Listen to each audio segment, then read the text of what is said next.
Good morning. My name is Carolyn Eddy and I am the owner of a small and very modestly named catering company called Carolyn's Absolutely Fabulous Events. I'm located in Darien and I do little sort of things like afternoon teas, lunches, dinners in the Darien area and sort of roundabout. But this morning I would like to welcome you to my kitchen and I'm going to share a very simple recipe which can be adapted for many different types of fillings, but today we are going to make a peach and ricotta tart. So how we are going to start making this tart is like big time cheating. Frozen puff pastry, you see Pepperidge Farms, and this is 2 sheets in it, so you can make like 2 of the same, or you can make 2 different tarts, or you could save the other sheet for something different. But what we're going to do is just take a baking sheet, and I've lined this with parchment paper, and I've put the sheet of pastry flat out. It's a square, you can see. Unlike me, the best thing to do is not let it sit out too long once it's defrosted, because it tends to get a little sticky. So it's quite nice once it's just kind of starting to become less solid. And what we are going to do with this, we are going to bake this in the oven before we put the filling in, and that is going to make sure that the base, the crust of it, is a little bit sort of crispy or not too soggy. Last thing we want is a soggy bottom. And to do that, we are going to cut a border for the tart using a knife. So we're going to just come maybe about ½ an inch all the way around this tart. Scoring it, we don't need to go all the way through, we're just making definition here. And put that all the way down. And we're going to bake this. And then once it's baked, we will kind of push the center down slightly, and that will be where we're going to put the filling. So to keep the center not too full of air, we're going to prick all of that.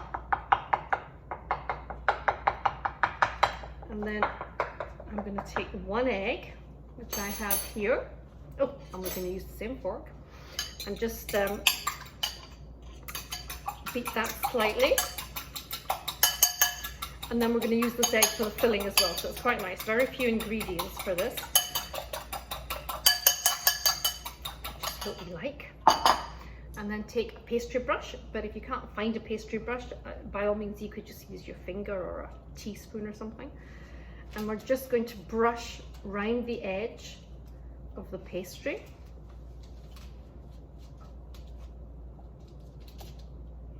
And I should have said we're going to preheat an oven to about 400 degrees Fahrenheit, that's 200 Celsius.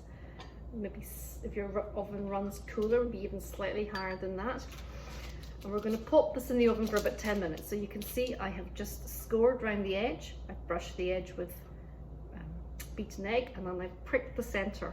So 10 minutes, and we're going to bake that. And while that's baking, we will get on with creating the filling.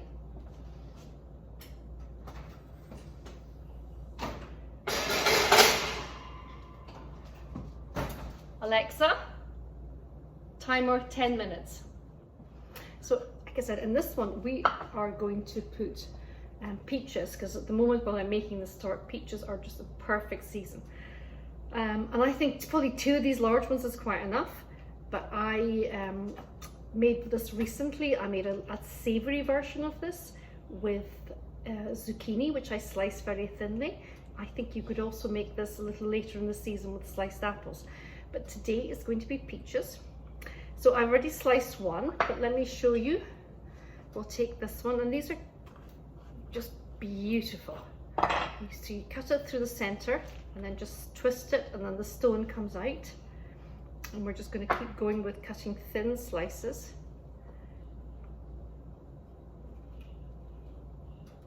And just pile them up. I'm not sure this plate is large enough actually.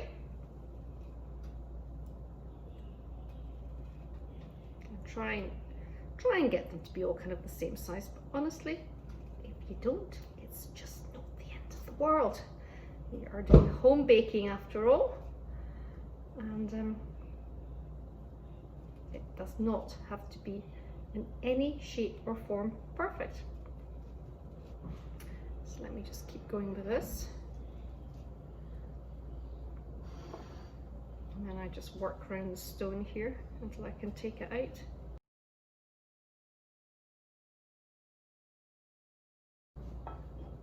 So that's that done. Peaches are just gorgeous just now. So what we're going to do is take this egg. Let me just wash my hands. I'm going to take this egg, and to the egg mixture we are going to use some, well, I've got full fat ricotta. So I'll just take a couple of spoons of that into the egg mixture. Now I was going to suggest adding a little sugar, but to be honest, I'm not entirely convinced we need it, because the peaches are so lovely and sweet. So, as we don't need to really add any more sugar than absolutely necessary into our lives, I'm not going to add any here. Maybe a little bit more cream of the cheese. And now we just wait for the pastry to come out of the oven. Oh, and that's our timer. Let's see what it looks like. Alexa, stop.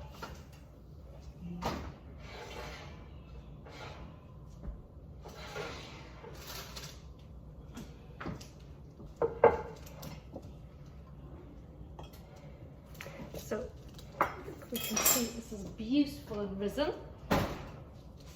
It's puffed up very, very nicely. And what we're going to do is we are going to just release the air from the middle so that we can put our filling in here. But keep our edges, edge. Cut it around and release all that air. So, good. So I'm going to take our ricotta filling and just pour that into the center of the tart.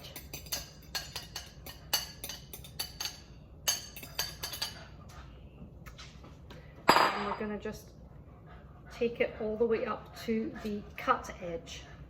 We want to leave that pastry border so that we have something to stop this spilling over. So I can show you what that looks like. Hi, so I've adjusted the camera so hopefully you can get a good view of what I'm doing here. So I have the sliced peaches, we have the ricotta cheese and the egg on there, and we are just going to, let's do it this way, we're just going to put layers of peaches across here. Now it's probably a little bit too narrow to do 3 complete layers, so I'm going to overlap them slightly, but depending on the size of fruit you're using, you can possibly just go straight along in layers here. So like I say, anything that you can slice like this would work really well. So I've got peaches here, but then nectarines would work very well. I think plums would work very well, although plums are a little bit sour, so you might want to put a little bit of sugar on that. And I say earlier this week I did a zucchini or a courgette tart, which was very pleasing, very, very thin slices. You could possibly even do something like peppers, could look quite nice. Or onions, maybe caramelized onions. And certainly as September comes along, this would be a great thing to do with sliced apples. I'm doing this back to front and it's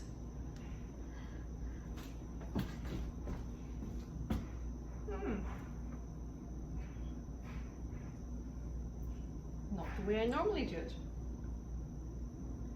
So I may have to space these out ever so slightly to get them to cover the base completely. So let me take 1 or 2 out from there. Just play around with it. It doesn't have to be perfect. Let's do one from here. Still cut these quite thick. Let's see, I'm going to turn it and see what it looks like from this side. Very lovely. Should I just Let me turn it around so I can see it without disturbing you guys. Again, if you want, you could just about put a little bit of sugar on the top here, and that would give it a nice little glaze. Some of these slices are a little on the thick side, so let's just mess with this slightly. I think these peaches are so lovely. They really don't need much in the way of extra sweetness. That's my dog you can hear in the background wondering what's happened to dinner. So just play with them until you get them to look the way that you want them. This is going to go back into the oven, 400 degrees again, or 200 centigrade.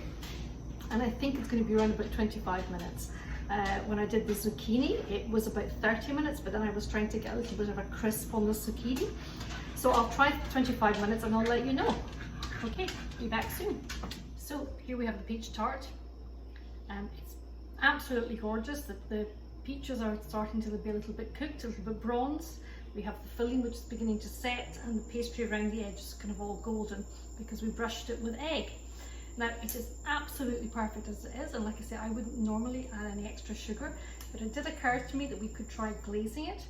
So this is a little apricot jam. I've heated up slightly and watered down, so there's a little bit of a, it's a little bit more liquid. And gosh, this is making me feel very happy.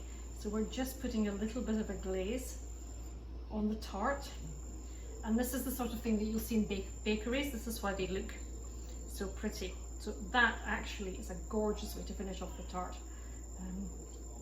If you were using more of a red fruit, then perhaps a red currant or a strawberry or raspberry jam could be used.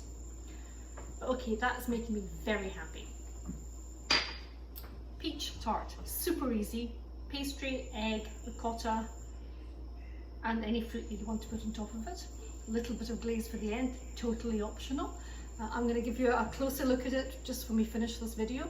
I want to thank you very much for joining me today, and if you're looking for the recipe with a little bit more instruction, check out my website, which is carolinsabsolutellyfabulousevents.com, and take a look at my Instagram because I post the recipes there as well, and that's Caroline's Fab Foods. Delighted to be part of the I Am Superwoman 2020 virtual event. I hope you enjoy the rest of the day. This is the finished tart. Absolutely gorgeous. Serve it with maybe ice cream or cream, or just as it is. Glass of wine, cup of coffee, your choice.